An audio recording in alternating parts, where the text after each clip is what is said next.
Assalamualaikum warahmatullahi wabarakatuh.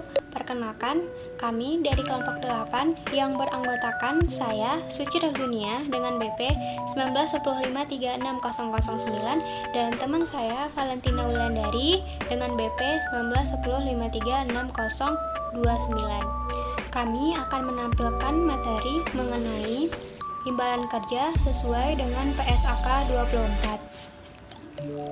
Yang bertindak sebagai penyaji pertama adalah Valentina Wulandari. Penyaji pertama akan membahas mengenai pengenalan PSAK 24, latar belakang maupun tujuannya, dan akan membahas mengenai imbalan kerja jangka pendek dan juga akan membahas mengenai imbalan pasca kerja. Berikutnya, yang bertindak sebagai penyaji kedua adalah saya, Suci, yang akan membahas mengenai imbalan jangka panjang dan pesangon. Dan juga saya akan membahas mengenai perkembangan PSAK 24. Baiklah, di sini kami akan menjelaskan mengenai yang pertama pengenalan dan tujuan PSAK nomor 24, yang kedua ruang lingkup imbalan kerja, yang ketiga contoh dalam laporan keuangan, yang keempat perkembangan PSAK nomor 24. Selanjutnya PSAK nomor 24 membahas mengenai imbalan kerja di perusahaan. Ini dilatar belakangi oleh UUK nomor 13 tahun 2003. PSAK nomor 24 tentang imbalan kerja mengadopsi IAS 19 Employee Benefit per 1 Januari 2013, kecuali yang pertama IAS 19 paragraf 172 tentang tanggal efektif dan penerapan dini tidak diadopsi karena hal tersebut tidak relevan. Yang kedua, IAS 19 paragraf 174 tentang amandemen IAS 19 paragraf 8 dan paragraf 13 karena hal tersebut tidak relevan. Selanjutnya yaitu tujuan PSAK nomor 24. Pernyataan ini bertujuan mengatur akuntansi dan pengungkapan imbalan kerja. Pernyataan ini mensyaratkan entitas untuk mengakui yang pertama, liabilitas jika pekerja telah memberikan jasanya dan berhak memperoleh imbalan kerja yang akan dibayarkan di masa depan. Yang kedua, beban jika entitas menikmati manfaat ekonomi yang dihasilkan dari jasa yang diberikan oleh pekerja yang berhak memperoleh imbalan kerja. Selanjutnya yaitu jenis dan ruang lingkup imbalan kerja. Yang pertama, imbalan kerja jangka pendek. Itu meliputi upah, gaji, iuran, jaminan sosial, bagi hasil atau laba, imbalan non-moneter, cuti tahunan atau cuti sakit. Yang kedua, pesangon. Yang ketiga, imbalan pasca kerja. Itu terdiri dari iuran pasti, imbalan pasti. Yang keempat yaitu imbalan kerja jangka panjang.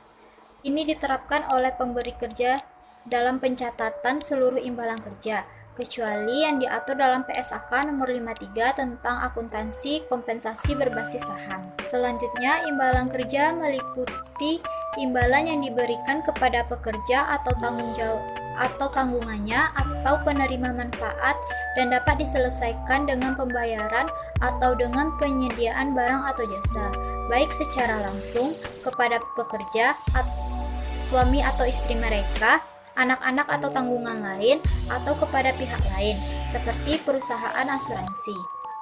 Pekerja dapat memberikan jasanya kepada entitas secara penuh, waktu, paruh waktu, permanen, atau sistem kontrak.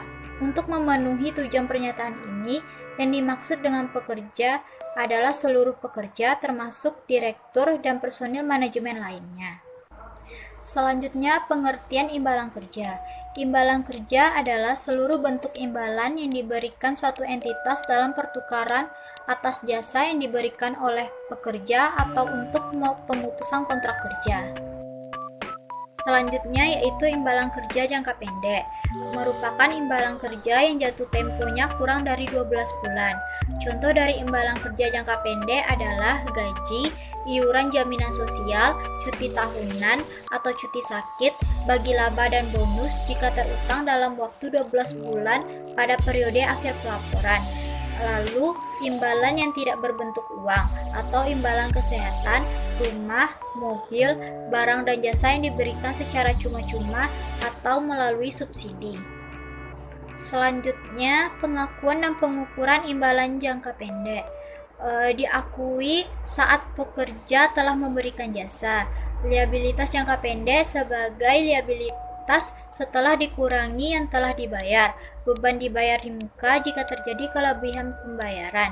Yang kedua, pembayaran atau pernyataan lain membolehkan sebagai biaya perolehan.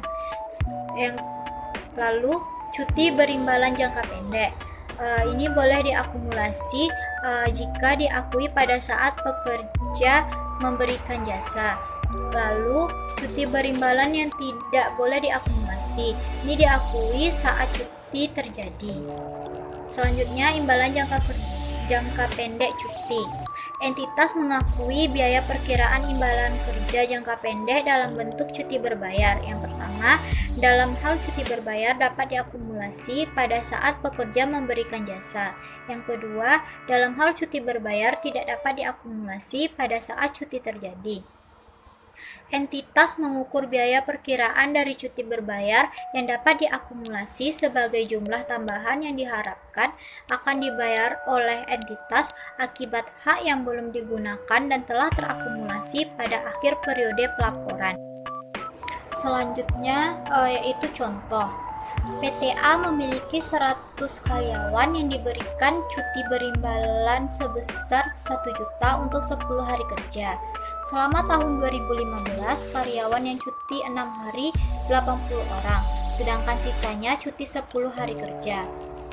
Maka jika tidak diakumulasi jurnalnya, yaitu beban cuti berimbalan 680 juta pada kas 680 juta. Ini didapat dari 20 orang dikali 10 hari kerja ditambah 80 orang dikali 6 hari kerja dikali 1 juta. Lalu jika diakumulasi jurnalnya, beban cuti berimbalan 680 juta pada kas 680 juta. Lalu beban cuti berimbalan 320 juta pada utang gaji 320 juta. Ini didapat dari 80 orang dikali 4 hari dikali 1 juta. Selanjutnya, ilustrasi imbalan kerja jangka pendek. Karyawan perusahaan XYZ diberikan hak untuk cuti tahunan yang dapat diakumulasikan cuti tahunan. Cuti tahunan yang tidak terpakai dapat dialihkan tanpa batas waktu dan harus dibayar secara tunai ketika karyawan meninggalkan perusahaan. Lalu, data beberapa tahun terakhir menunjukkan karyawan menggunakan akumulasi cuti tahunan mereka selama periode lebih dari 2 tahun. Pertanyaannya, haruskah akumulasi cuti tahunan tidak terpakai tersebut diklasifikasikan sebagai imbalan kerja jangka pendek di bawah PSAK nomor 24 revisi 2013? Jadi, cuti tahunan yang tidak terpakai tidak akan memenuhi definisi manfaat jangka pendek karena tidak diharapkan akan diselesaikan seluruhnya dalam waktu 12 bulan setelah jasa yang diberikan oleh karyawan. Selanjutnya, program bagi laba dan bonus. Syarat pengakuan biaya pembayaran bagi laba dan bonus yang pertama, ada kewajiban hukum atau kewajiban konstruktif sebagai akibat dari peristiwa masa lalu. Yang kedua, dapat diestimasi secara andal. Kewajiban kini timbul jika dan hanya jika entitas tidak mempunyai alternatif realistis lainnya kecuali melakukan pembayaran. Contoh bonus. PT Melati pada tanggal 15 Februari 2016 menyelesaikan laporan keuangan tahun 2015. Berdasarkan laba tahun 2015, ditetapkan bonus untuk karyawan sebesar 200 miliar dan tem untuk direksi dan komisaris sebesar 40 miliar. Maka dibuat jurnal penyesuaian beban bonus 240 miliar pada utang bonus 240 miliar. Selanjutnya yaitu pengungkapan. Imbalan kerja jangka pendek untuk manajemen kunci sesuai dengan PSAK nomor 7. Pengungkapan dalam laporan keuangan jumlah gaji yang diterima oleh manajemen kunci yaitu direksi dan komisaris. Selanjutnya imbalan pasca kerja. Imbalan pasca kerja merupakan imbalan kerja yang diterima oleh pekerja setelah pekerja sudah tidak aktif lagi bekerja. Contoh dari imbalan pasca kerja adalah yang pertama, imbalan pensiun, imbalan asuransi jiwa pasca kerja, imbalan kesehatan pasca kerja. Imbalan pasca kerja yang tercantum di Perundangan Ketenagakerjaan adalah imbalan pensiun, meninggal dunia, disabilitas atau cacat, atau medical unfit, dan mengundurkan diri. Imbalan pasca kerja terdiri dari yang pertama, tunjangan purnakarya, yang kedua, imbalan pasca kerja lainnya. Program imbalan pasca kerja terdiri dari iuran pasti, imbalan pasti. Iuran pasti dan imbalan pasti ini bergantung pada substansi ekonomis dari setiap program. Lalu jenis program. Yang pertama, program iuran pasti, yaitu risiko aktuaria ditanggung peserta. Yang kedua, kewajiban hukum terbatas pada jumlah yang disepakati sebagai iuran yang terpisah. Lalu jenis kedua yaitu program manfaat pasti. Ini perusahaan wajib menyediakan imbalan yang dijanjikan kepada pekerja maupun mantan pekerja. Lalu risiko investasi dan aktuaria menjadi tanggung jawab perusahaan. Bentuk program yang pertama yaitu program multi pemberi kerja, yang kedua program jaminan sosial, yang ketiga program imbalan pasti yang membagi risiko antara entitas sepengendali, yang keempat imbalan yang dijamin. Selanjutnya program multi pemberi kerja. Program multi pemberi kerja adalah program iuran pasti atau program imbalan pasti selain program nasional jaminan sosial. Yang pertama menyatukan aset yang dikontribusi dari beberapa entitas yang tidak sepengendali.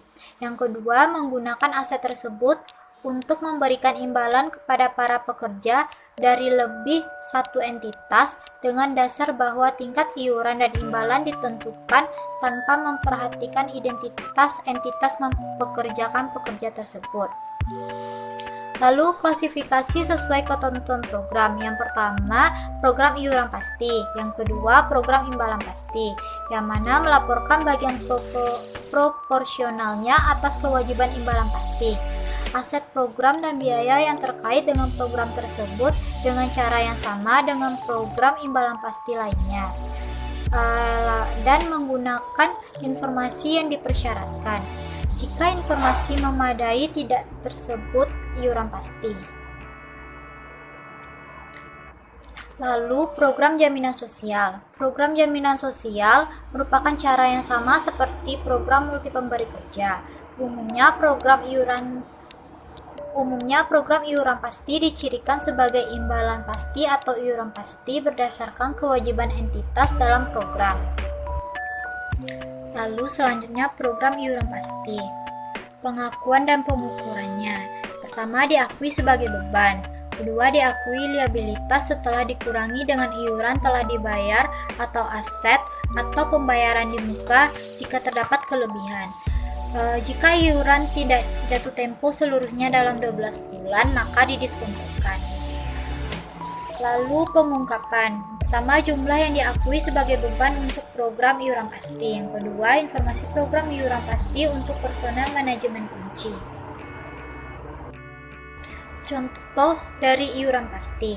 Misalnya, pada bulan Juni tahun 2000X5, iuran pensiun yang harus dibayar oleh PT ABC untuk bulan tersebut sebesar 5 juta rupiah.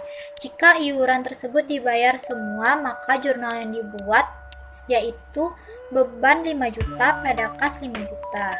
Namun, jika baru dibayar 3 juta, sisanya belum dibayar sampai akhir Juni 2000X0, maka jurnalnya adalah beban 5 juta pada kas 3 juta dan liabilitas jangka pendek 2 juta.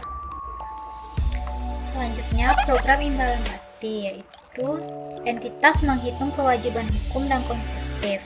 Kewajiban konstruktif adalah entitas tidak memiliki pilihan realistis selain membayar imbalan kerja. Contohnya, ketika perubahan dalam kebiasaan entitas menyebabkan memburuknya hubungan kerja antara entitas dan para pekerjanya. Lalu, program manfaat pasti. Perusahaan memiliki kewajiban hukum dan konstruktif untuk memenuhi pembayaran imbalan setelah pekerja pensiun. Mungkin tidak didanai seluruhnya atau sebagian didanai. Imbalan dihitung dengan asumsi aktuarial, yaitu asumsi demografi dan keuangan. Dana diakumulasikan dalam aset program. Risiko atas manfaat pasti yang pertama yaitu risiko aktuarial, yaitu jumlah kewajiban imbalan pasti berbeda dari yang diharapkan karena perubahan asumsi aktuarial. Yang kedua, risiko investasi, yaitu hasil investasi atas aset program berbeda dari yang diharapkan. Lalu beban tersebut dihitung sebesar nilai neto dari biaya jasa yang mencakup biaya jasa kini, biaya jasa lalu, keuntungan atau kerugian atas penyelesaian, ditambah atau dikurangi dengan beban atau pendapatan bunga neto. Neraca liabilitas atau aset tergantung mana yang lebih besar dari keduanya. Jika muncul aset, maka dinilai yang terendah dari nilai surplus dan nilai batas atas aset. Selanjutnya, aset imbalan pasti. Apabila jumlah asetnya negatif, maka tentukan yang lebih rendah. Yang pertama, surplus program imbalan pasti. Yang kedua, batas atas aset yang ditentukan dengan menggunakan tingkat diskonto. Aset imbalan pasti, jika kelebihan dana, maka entitas mengendalikan sumber daya. Yang kedua, pengendalian akibat peristiwa masa lalu. Yang ketiga, manfaat ekonomi tersedia dalam bentuk pengurangan iuran. Batas atas aset merupakan nilai kini dari manfaat masa depan dalam bentuk pengembalian dana atau pengurangan iuran. Selanjutnya yaitu program manfaat pasti. Terdiri dari nilai kini kewajiban imbalan pasti atau NKKIP. Ini terdiri dari biaya jasa kini, biaya jasa lalu, pembayaran pensiun, biaya bunga, resermen atau keuntungan dan kerugian aktuarial. Yang kedua, nilai wajar aset program atau NWAP. Ini terdiri dari pendapatan bunga, pembayaran dari perusahaan ke depan, pembayaran pensiun, resermen atau keuntungan dan kerugian aktuarial. Selanjutnya, laporan posisi keuangan terdiri dari liabilitas imbalan pasti di neraca. Ini terdiri dari nilai kini kewajiban imbalan pasti dan nilai wajar aset program yang digunakan untuk menyelesaikan kewajiban secara langsung. Selanjutnya, ekuitas di neraca terdiri dari penghasilan komprehensif lain, yaitu pendapatan atau kerugian. Pada laporan laba rugi dan penghasilan komprehensif lain diakui sebagai beban atau penghasilan. Terdiri dari biaya jasa kini, biaya jasa lalu, bunga neto, keuntungan kerugian penyelesaian, dan penghasilan komprehensif lainnya.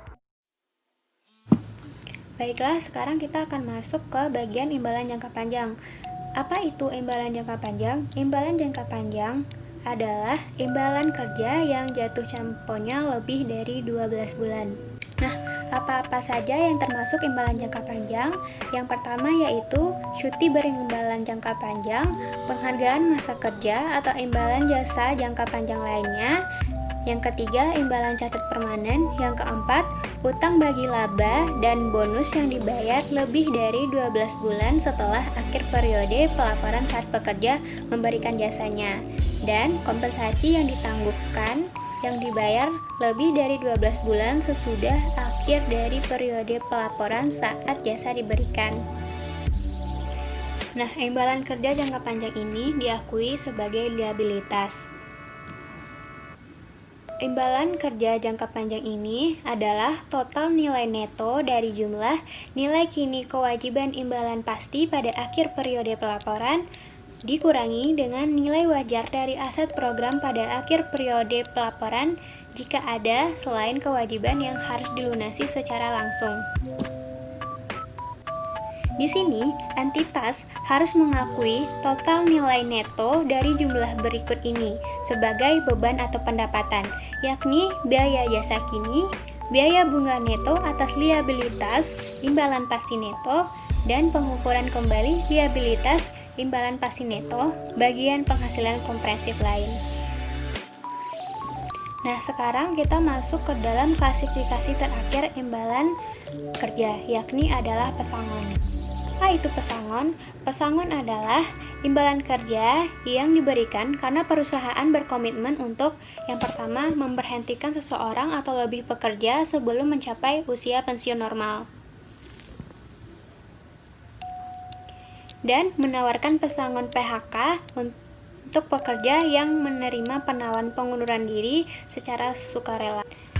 Syarat mengakui pesangon sebagai liabilitas dan beban pada tanggal yang lebih awal di antaranya entitas tidak dapat lagi tawaran atas imbalan tersebut, dan entitas mengakui biaya untuk restrukturisasi yang berada dalam ruang lingkup PSAK 57 dan melibatkan pembayaran pesangon. Pengukuran pesangon ini yakni adalah entitas harus mengukur pesangon pada saat pengakuan awal dan mengakui perubahan selanjutnya sesuai dengan sifat imbalan kerja. Jika pesangon merupakan sebuah peningkatan pada imbalan pasca kerja, entitas menerapkan persyaratan imbalan pasca kerja. Sebaliknya, jika pesangon diharapkan akan diselesaikan seluruhnya sebelum 12 bulan setelah akhir periode pelaporan tahunan, di mana pesangon diakui, entitas harus menerapkan persyaratan untuk imbalan kerja jangka pendek. Yang kedua, jika pesangon tidak diharapkan untuk dapat diselesaikan seluruhnya sebelum 12 bulan setelah akhir periode pelaporan tahunan, maka entitas harus menerapkan persyaratan untuk imbalan kerja jangka panjang lainnya. Berikut adalah contoh penerapan pesangon. Sebagai hasil dari akuisisi baru-baru ini, suatu entitas berencana untuk menutup pabrik dalam waktu 10 bulan. Dan pada waktu itu, melakukan pemutusan kontrak kerja dengan semua pekerja yang tersisa di pabrik. Karena entitas membutuhkan keahlian pekerja di pabrik untuk menyelesaikan beberapa kontrak, diumumkan rencana terminasi sebagai berikut. Setiap pekerja yang tinggal dan memberikan jasa sampai penutupan pabrik akan menerima pembayaran kas sebesar 30.000 pada tanggal terminasi. Pekerja yang meninggalkan pabrik sebelum penutupan akan menerima 10.000. Ada 120 pekerja di pabrik. Pada saat pengumuman, entitas mengharapkan 20 dari mereka untuk pergi sebelum penutupan. Oleh karena itu, total arus kas keluar yang diharapkan berdasarkan rencana adalah 3.200.000 yang didapatkan dari 20 dikali 10.000 ditambah 100 dikali 30.000. Entitas memperhitungkan imbalan yang diberikan dalam pertukaran atas terminasi kontrak kerja sebagai pesangon. Tunjangan yang diberikan atas pemutusan kontrak kerja adalah 10.000. Ini adalah jumlah yang harus dibayarkan oleh entitas untuk mengakhiri kontrak kerja, terlepas dari apakah pekerja tetap tinggal dan memberikan jasa sampai penutupan pabrik, atau mereka pergi sebelum penutupan. Meskipun pekerja dapat meninggalkan pabrik sebelum penutupan, pemutusan kontrak kerja semua pekerja adalah hasil dari keputusan entitas untuk menutup pabrik dan menghentikan pekerja mereka, yaitu semua pekerja akan meninggalkan pekerjaan ketika pabrik ditutup.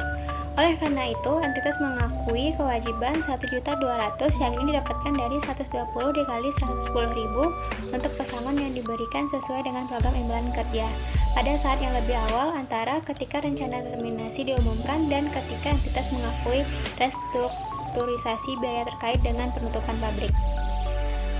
Berikutnya adalah contoh penyajian dan pengungkapan pada laporan keuangan.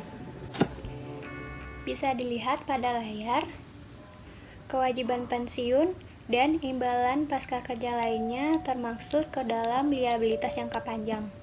Ini merupakan laporan keuangan Antam pada tahun 2019.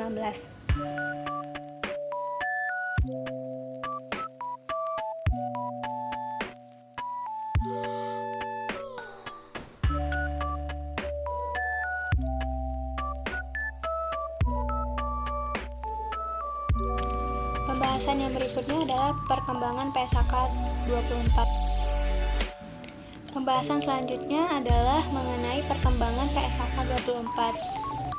PSAK 24 ini pertama kali diterbitkan pada tahun 1994, tetapi belum memuat imbalan kerja yang lengkap, hanya mengenai akuntansi biaya manfaat pensiun. Nah, lalu pada tahun 2004, PSAK 24 ini barulah mencakup seluruh imbalan kerja, bukan hanya pensiun, tetapi termasuk imbalan kerja berbasis ekuitas. Nah, pada tahun 2010, imbalan kerja yang berbasis ekuitas tidak ada lagi di PSAK 24, tetapi diatur pada PSAK 53. Nah, di PSAK 24 2010 ini mengatur mengenai pengaturan program multi pemberi kerja, persyaratan program di mana risiko dan imbalan dalam pengendalian bersama, pengaturan lebih rinci tentang program jaminan sosial, pengungkapan lebih banyak, dan pilihan pengakuan keuntungan dan kerugian aktuaria, penggunaan koridor 10%, laba rugi tahun berjalan, dan ekuitas. Berikutnya, PSAK 24 ini diubah lagi pada tahun 2013, tetapi berlaku efektifnya pada tahun 2015. PSAK 24 tahun 2013, hasil perubahannya adalah mempermudah pelaporan perubahan kewajiban imbalan pasti dan aset program, keuntungan kerugian aktuaria diakui sebagai penghasilan kompresif lain, perubahan pengukuran komponen biaya pensiun, biaya jasa kini, jasa lalu, dan bunga neto, penggunaan diskoto tunggal untuk menentukan pendapatan bunga dan beban bunga yang disebut sebagai sebagai bunga neto, beban jasa lalu diakui pada periode berjalan, penyempurnaan pengungkapan tentang risiko program imbalan pasti. Dan selanjutnya, yang terakhir, PSAK diamandemen pada tahun 2018, efektifnya pada tanggal 1 Januari 2019. Sekarang kita masuk ke dalam contoh kasus penerapan PSAK 24 ini. Di sini kita mengambil kasus analisis penerapan PSAK nomor 24 mengenai imbalan kerja pada PT Ukindo Blankahan Estate. Nah, PT Ukindo ini memiliki 180 orang karyawan dengan rincian serikat kerja umum berjumlah 131 orang, pekerja harian lepas berjumlah 49 orang. Nah, berdasarkan PSAK 24, imbalan kerja yang terdapat pada PT Ukindo ini dapat diklasifikasikan yang pertama imbalan jangka pendek, imbalan pasca kerja, imbalan jangka panjang, dan pesangon. Berdasarkan PSAK nomor 24 dalam PT Ukindo, imbalan kerja jangka pendek yang diberikan pada karyawan berupa gaji, upah, THR, dan bagi laba atau bonus. Gaji pokok yang diberikan perusahaan terhadap karyawan serikat kerja umum berbeda dengan karyawan pekerja harian lepas. Imbalan non-moneter yang diberikan perusahaan kepada karyawan yang berupa fasilitas seperti rumah hanya diberikan untuk karyawan SKU saja atau karyawan serikat kerja umum. Untuk SKU mendapatkan gaji sebesar 93.000 per hari, sedangkan pekerja harian lepas mendapatkan gaji sebesar 85.000 per hari. Adapun SKU terbagi menjadi dua, yaitu serikat kerja umum bulanan dan serikat kerja umum harian. Dalam pemberian gaji antara SKUB atau SKU bulanan dengan SKU harian juga berbeda. Pada SKU bulanan, penerimaan gaji setiap bulannya tetap dan terhitung berapa si pekerja itu bekerja. Jika diakumulasikan, penerapan gaji pada SKU harian sebesar 85.491 per hari. PT Ukindo juga memberikan upah lembur bagi karyawannya per jamnya didasarkan dengan upah bulanan dengan rumus sebagai berikut. Upah lembur sama dengan gaji pokok ditambah natura per 173, di mana upah lembur per jam gaji pokok karyawan sebulan natura sebesar 15 kilo kali 9.400 per bulan. Nah, PT Ukindo ini akan memberikan bonus kepada setiap karyawan sebesar 3,5 bulan gaji, tergantung berapa besar laba yang didapatkan oleh perusahaan. Adapun contoh bentuk slip gaji karyawan SKU harian PT Ukindo bisa dilihat pada layar. Imbalan pasca kerja di PT Ukindo ini diungkapkan sebagai berikut.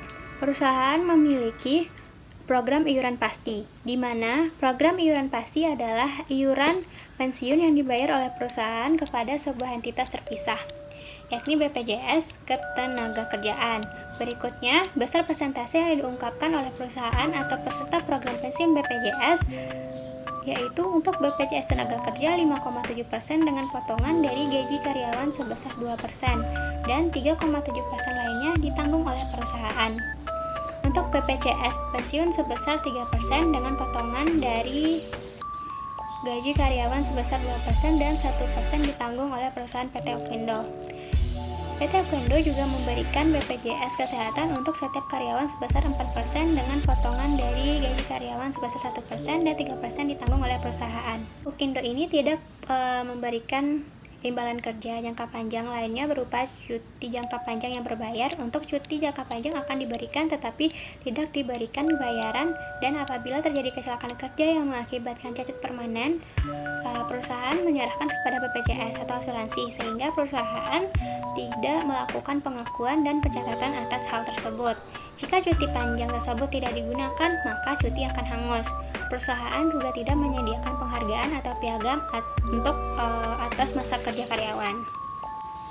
Baiklah, sekian dari materi kelompok 8. Apabila ada kesalahan, mohon dimaafkan. Terima kasih atas perhatiannya. Assalamualaikum warahmatullahi wabarakatuh.